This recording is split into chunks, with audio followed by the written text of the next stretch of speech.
Hello everyone, it is launch day, it is the 28th, and this is the video I know a lot of you guys have been waiting for. It is how to progress your account, some good strategy, top tips on how to progress and play the game. So I've covered everything else so far, so let's get down to the nitty gritty.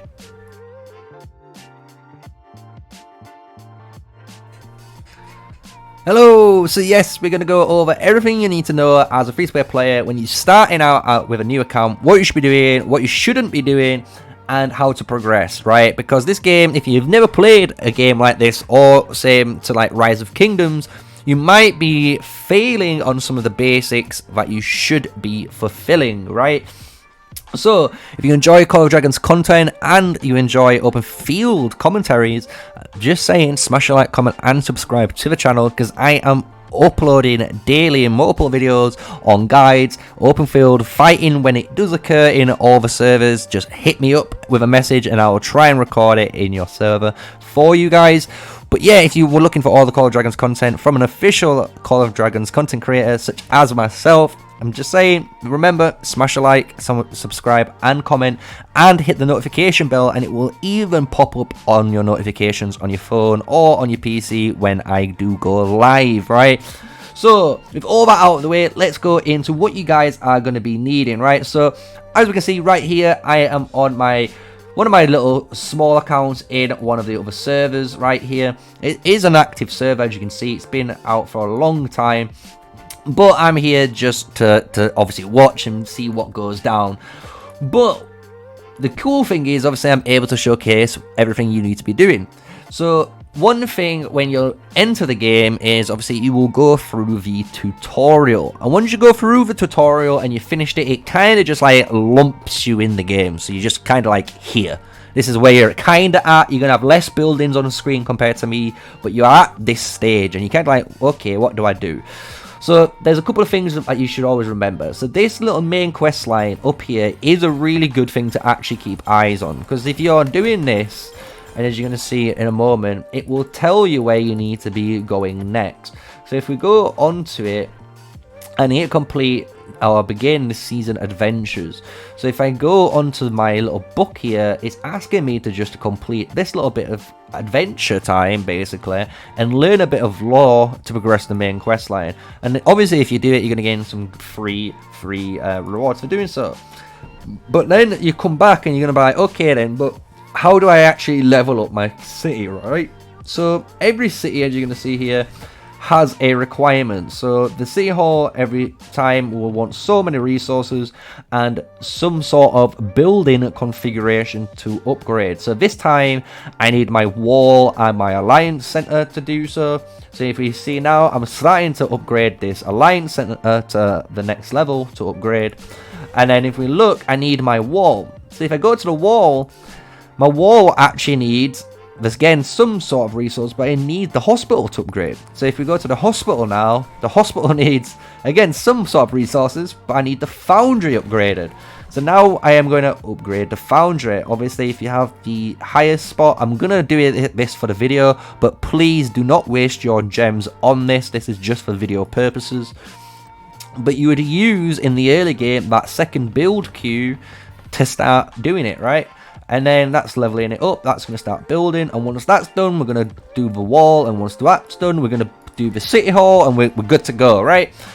But as you notice, we're not going to waste any of our speed ups. You're just going to let this progress. And over time, especially in the early game, I think you need City Hall 8 or 9. It's around one of those levels. It might be even 6. I could be lying to you all. But it's really early on, but you will unlock your alliance center, meaning you're able to join an alliance. And this is the big tip for all those new players looking. Join an alliance as soon as possible. The sooner you can join into one, the better, because it means you can press this help button here. And the more helps you gain, the more faster you're going to be able to get this completed, because each press of the help means you're gaining a little bit of reduction in time. And with the more members and the higher alliance member or alliance center, should I say, you have, as you're going to see here, it gives you that extra amount of chances, meaning you get extra amount of time reduced. And it's a beautiful mechanic to get those buildings completed, right? So just don't worry about your speed ups in the early game. I'm honest, imagine you don't have speed ups. That is the best advice as a free-to-play player. Don't use any, right? So now you've got this going, and the way your buildings want to be prioritized is again just through the City Hall. So if you look at some of my other buildings, like my lumber mill here, they're at level 1, my other mint is at level 1, my other herbalist hut's at level 1. You should always obviously be training when you can, but this is only at level 10. This one's only at level 7. This one's at level 7 as well. What's this one at? Level 5 for my watchtower. So it just showcases that not every building needs to be max level, because you only want to be doing the minimal needed to upgrade that City Hall. So I hope I made that clear, right? So that's what you're going to be needing for your City Hall, everything you need to know about upgrading. So now let's work on the other system, that is your heroes, and then we're going to finish off with policies and the Dragontrials, because that is a very key component that takes a little bit more time and finesse to talk about. So let's go over the heroes. So obviously when you gain heroes, and this is through your gold keys or when you summon them, they're able to come into your area, as you can see here, and when you do let them in, you're able to talk to them, and when you talk to them, you're going to be able to get some free rewards.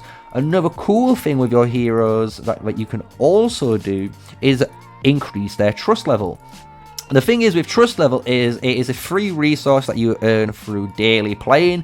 You can't bypass it, you can't cheat it. Everyone's at the same rate. The only difference is who do you pick, and that is a really cool thing. So the way trust is, or what trust rewards is, as you're going to see in a moment when it pops up on the screen, it'll give you some of that particular hero's special heads. So it's a really cool thing to have in the game. So if you go back and we look at the trust level, he's at trust level 4, and we look at the dialogue, we've completed this one, we've completed this one, and if we complete this one too, I will gain 5 heads. So for completing all 3 of these trust exercises, you get 10 extra free heads for every hero in the game.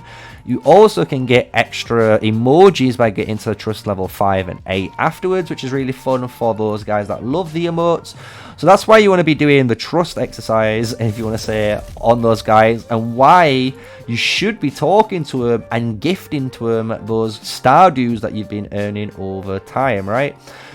The cool thing as well with your heroes now, when you start in the level, again, they're all going to be around level 1. You're not going to have so many heroes, but what you do need to do is when you go out and you zoom out and you press F, all the starting creatures and all the patrols, this is from levels 1 all the way going up to, as you can see, 25. If we click search, or if we even hit 20, or click this 22, every patrol for the first victory always gives you this gold key. It gives you some resources and either some speed ups or, you know, XP. It depends on what level you're killing. I still need to kill obviously a level 13 first to obviously progress up to kill this 22 like anyone, but that's what your main priority should be. So what you should do is use your main march here, and all you should be doing with this main march when you're summoning her is clicking obviously deploy, create, summon the unit, so whoever you started with, and then when you press F and click search and find the level 1 unit, you want to kill this level 1, then you want to kill the level 2, then you want to kill the level 3, and you want to do this with this one march only, because as soon as you unlock level 10, this should be the final level for you at the start. It might be a little bit higher, it's been a long time, but it should be around level 10. But once you hit level 10, that means you've got 10 gold keys already, meaning you can now go to your key store here and spin 10 gold keys and get some legendary heroes and other heroes, as you can see here, that I've already got on screen. I'm able to summon 4 legendary heroes already from playing, 5 legendary heroes, should I say, from playing already, and I've got already some skills on Nico, which is really cool to see. So by doing that, you've got these heroes now, and you can now do the multi-summon feature. As you can see, if we click multi-create, and we can summon multiple units now, and we could level up those guys that we've just gained and we want to use, right? So since we want to use, say, Valen, we're going to send him out, And now we would use these 3 units to kill level 10s, right? And by killing level 10s, at least you're going to have some maximum efficiency in the XP that you're gaining on these 3 in particular marches. And it's a really good way to start off, obviously, on the XP. Forts, when you get later on, as you can see, the level 5, level 4 forts and the level 6 forts do provide better XP for your marches, so it is more advisable to complete them. You can also gain XP through the Elena event, so if you do stumble on the Elena event and go to summon her through these little abandoned puppets and these masks, you're going to be able to get some XP as well from there. Depending on the stages, there's certain stages where the Elena does give you better XP, as well as it's also giving you Elena heads and rewards in resources and speed ups, because it is like a little mini rally. So it is very beneficial for a free-to-play player to do it, because obviously the sooner you can do it, it means the sooner you can unlock Elena, which is a free-to-play friendly hero, and she's really good as a commander in the game. She's very versatile and she's flexible, which is really good, meaning she can be used with many heroes. So you can run her with infantry, cavalry, you know, you could even run her with mage and archers, which is nuts as well for free-to-play players. So it's a really good aspect to go over, right? So I hope that makes sense on now what you should be doing. I hope you've got a bit of clarity on what you should be focusing on. Obviously, if main focus is on these sacred halls and then your buildings, make sure you're not wasting those speed ups. Then you're going to start killing patrols to level up your heroes, and you're going to be, you know, having a good time. Once you've got your heroes up at a certain level, then you're going to be at the next stage, which is your artifacts. That's these little boys that you do unlock through the universal key system, right? And the same as the patrols, if you press F and go to dark creatures, these are the creatures that will give you your arcane dust. But more importantly, as we click here, they also have the first victory screen, and they give you those universal artifact keys. So after the first 10 you've killed, you're able to get a free 10 summoning and get a mass amount of artifacts for yourself as well, which is really great to start off with obviously the amount of resources and the amount of freebies and the amount of starting events that there is when you do play the game. So that's what, again, you can be doing. Just make sure when you press, or if you zoom out, it's just a little bit of a difference. Just look, if you kill any of these barbarians, if you want to call them, if you've come from a Rise of Kingdoms with a bracket around it, like spikes, these are going to give you arcane dust. But any of the little just red crystals like these guys, they're going to give you XP for your hero mainly.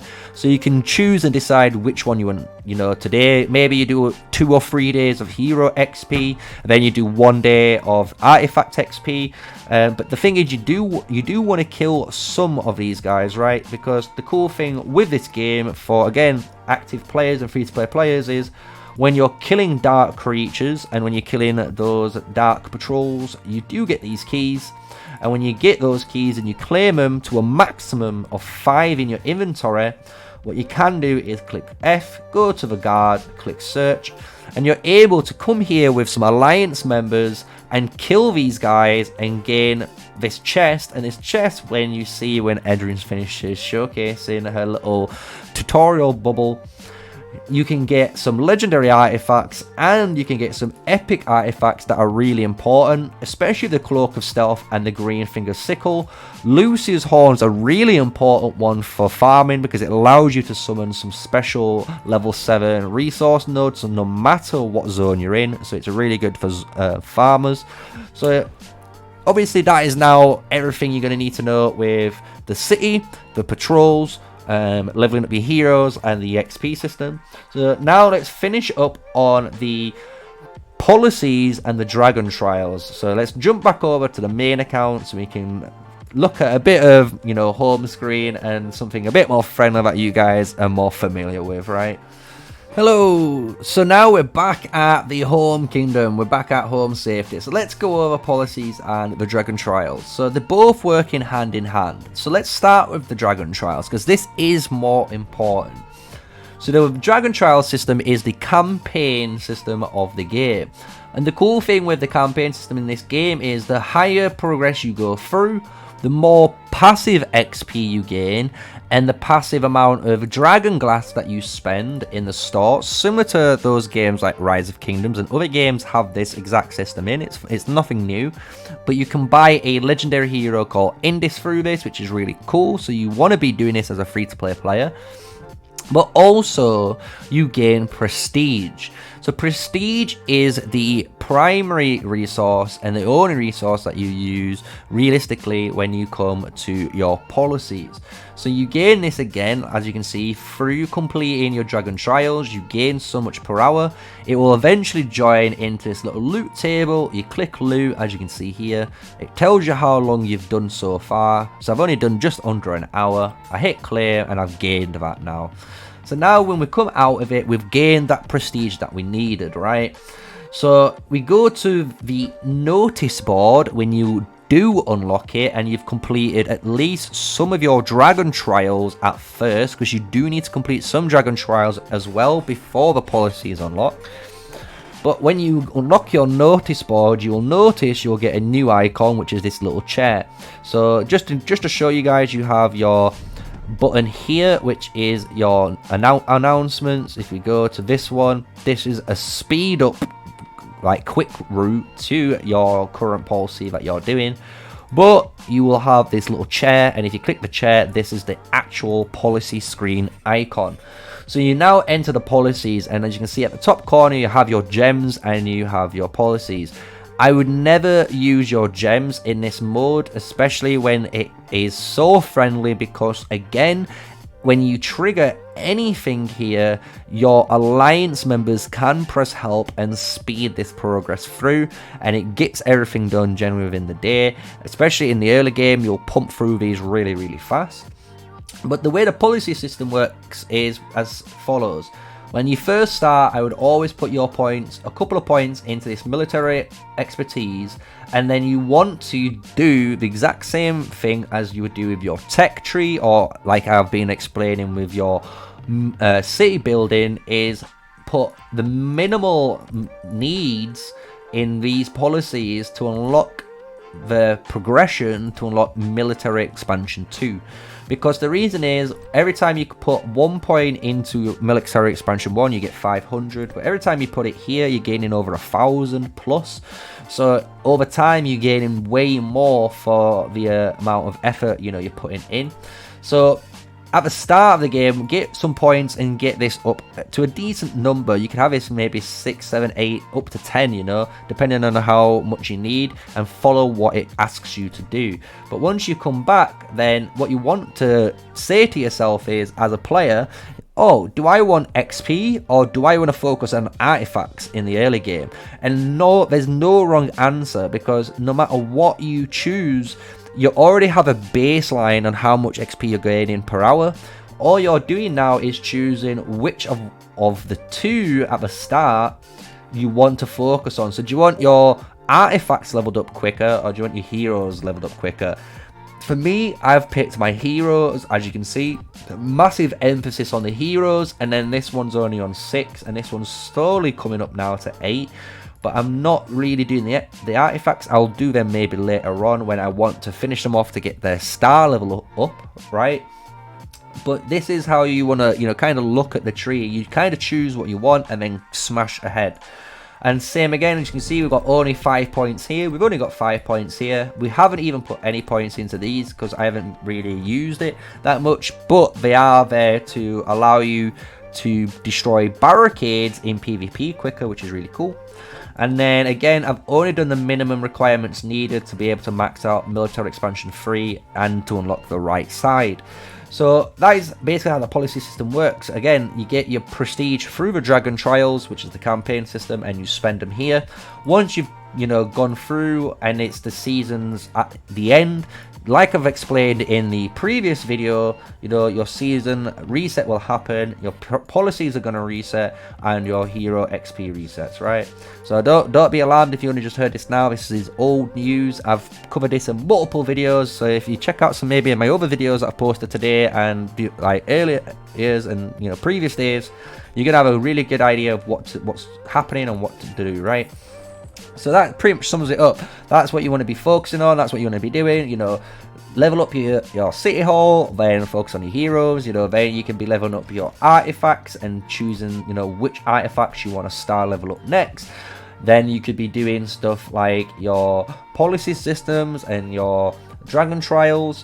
So it's nice and easy. There's always something to do. You're always progressing your account, as you can see, every season. So when you've completed your first season and you've got a decent idea of what you're doing, when season reset happens, what happens is, again, just to confirm it for you guys that are new, your policies go back to 0. Your hero XP bar, so just this one, goes to 0. You keep your star level. You keep your skill level as well for all your heroes. So just to show you, this is Bakar, he's level 1, he has 4 stars and all of his skills.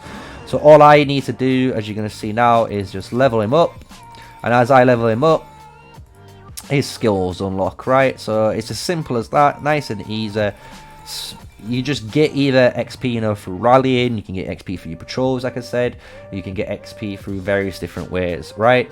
So I hope you enjoyed the video. I hope you understood what you need to be focusing on with your city, with your heroes, and, you know, your artifacts, and to give you a little bit more priority and clarity on the game, right? Because it might be a bit overwhelming for a new player when they do play this game, because there is a lot to do. But that is kind of the beautiful thing about this game. If you've stayed all the way to the end of the video, it is a game that rewards all the activity of players. You know, if you're active, you're going to get rewarded, and you're going to benefit more than those players that just spend money and maybe relax for a few days and waste days when they shouldn't be wasting days, you know, and they should be using their CP and stuff daily. So I hope you enjoyed the video. I hope you guys understood what you should be focusing on, again, with your city and like your heroes, and what you should be doing generally with Call of Dragons, right? So if you enjoyed the video, smash a like, comment, and subscribe to the channel for more official Call of Dragons content. But for now, guys, that's going to be me, MrSneakyy, peacing it out. So stay safe, stay sneaky, and see you next time.